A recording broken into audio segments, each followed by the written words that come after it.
On November 7, 2020, Joe Biden was declared the winner of the presidential election. Donald Trump and his surrogates immediately began fraudulently challenging the election results. Moreover, it was becoming clear with each passing day that Trump and his supporters were very busy executing unprecedented steps to illegally overturn the election. Anyone within Trump's administration, unwilling to subvert the rule of law and a peaceful transfer of power, were targeted by Trump for removal from his administration.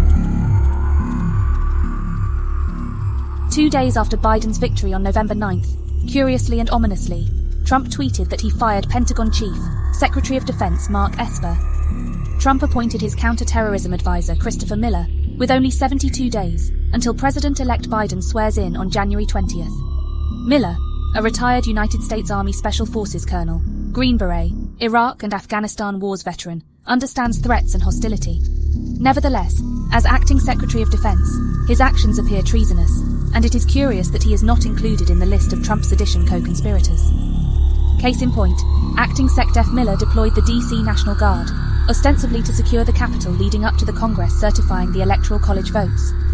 But on January 4th, 2 days before the January 6th insurrection, Miller sends a memo to the Secretary of the Army, reducing the troop effectiveness to little more than school crossing guards. The memo states, "Without my subsequent personal authorization, the DCNG is not authorized to be issued weapons, ammunition, bayonets, batons, riot control agents or ballistic protection equipment such as helmets and body armor."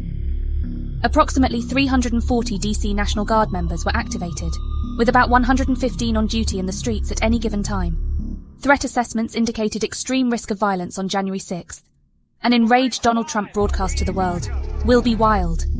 It doesn't take a genius to understand that Mark Esper would not join in the insurrection tactic of deploying a useless, understrength DC National Guard of 115 soldiers to meet their doom. Miller would and did. By comparison, post-January 6th, 20,000 armed and hardened troops secured Biden's inauguration. Acting SecDef Miller, by his actions, did his best to allow for no defense of the Capitol, civilians, politicians, nor certification of the electoral votes. He's a co-conspirator of the first degree who should be held accountable.